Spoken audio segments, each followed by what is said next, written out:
Oratio Grande, organized by the Humanitarian Club in collaboration with the Department of English, is not just an event, but rather a platform where aspirants like me get a chance to express our thoughts, convey our expressions, and most importantly, learn the art of conveying and expressing. So, are you guys ready to begin this journey? I once again welcome you all to join me in this journey of exploration. So, I welcome you all to join me in this journey of understanding, exploring the untold, analyzing others' opinion, and a lot more. So, from first destination, we have reached the sweetest part of our nation, the land of Rasagullah, Mystically, and Goddess Durga. And to present about it, I like to call upon stage Tushar from the Department of Computer Science and Engineering to present this topic, the cradle of Renaissance, West Bengal.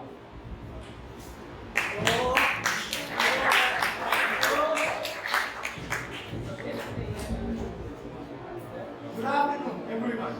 I am Tushar from Department of Computer Science and Engineering. How can we forget the cries of the children who lost their parents during the massacre when our own motherland was exploited to satisfy the greeds of the few, when the exploiting was at its peak and the horrifying game of chess led to the horrifying incident of the partition.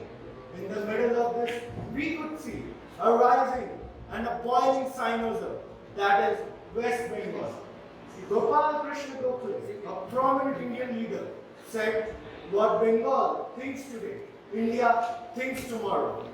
This was the true description of all the Bengalis a centuries ago in every sphere of life, whether it be literature, art, science, and technology. This land gave birth to another patriot, that is me. This land still inspires many of the youths to embrace our motherland, but it had to pay a very heavy price for the freedom. Let me unfold you the Bengal, which is the home of a rich culture and home for heroes of greatest caliber. West Bengal in the ancient days was known as Vanga, which comprised today's Orissa, Jharkhand, and Bihar.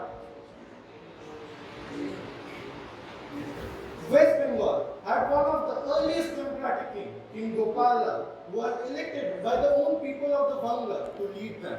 And Bengali language has been declared the sweetest language of the world by the UNESCO, followed by Spanish and Dutch. Tomra ki bushte parle, you guys understand? The Bengali literature invaded the hearts of many people and the world. The revolutionary fire that forced the Britishers to leave India originated from these literature.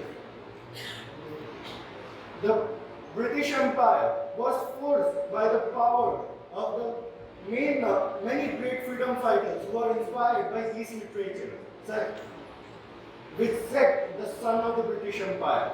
But like any other empire, Bengal had to face its dark days, like the partition, famine of World War II, closure of the jute market in the world and domestic market, and the political violence.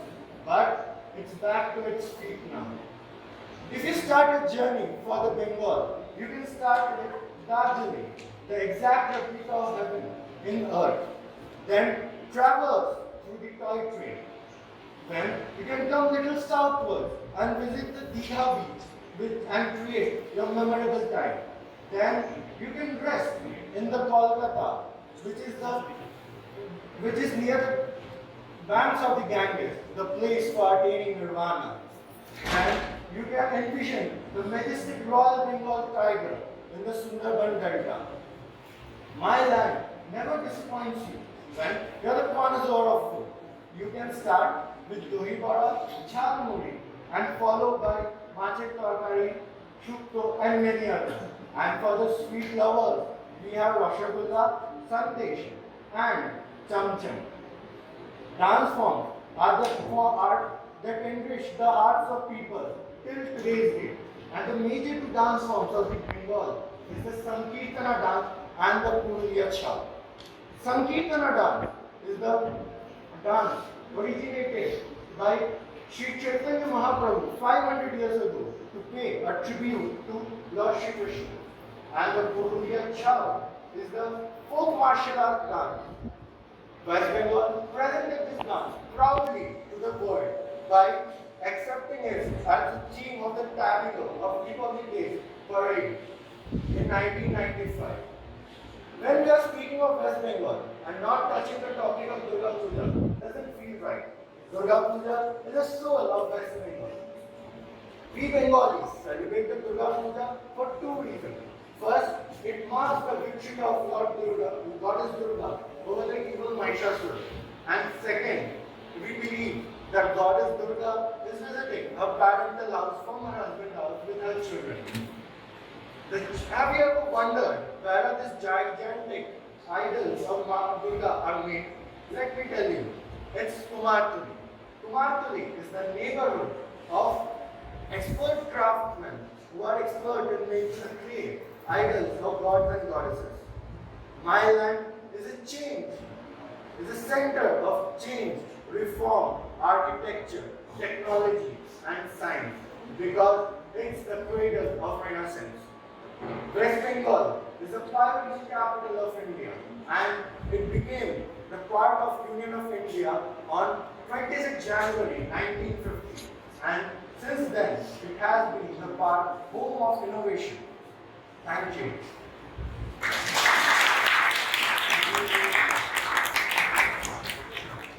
Well, thank you, Tushar, for being our tour guide and providing us the education about the untold story of West Bengal. So now, are you guys tired with the journey? Yes. Yes? Lucky for you, we have a break time. Or should I say, the quiz time.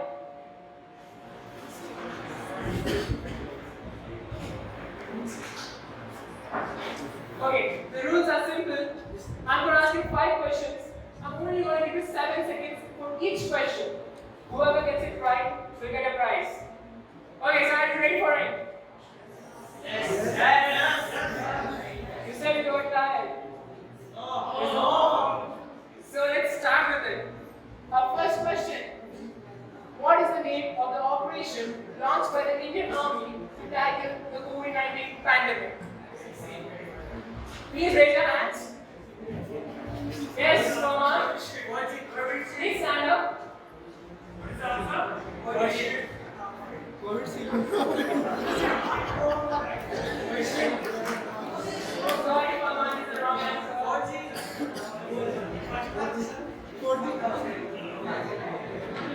Can you say it without the third there? Guys, stay silence. Please listen to Farman's answer. That's right. Very good class. Yes, good. Okay, so if you want it, you need to answer it. Moving on to our second question.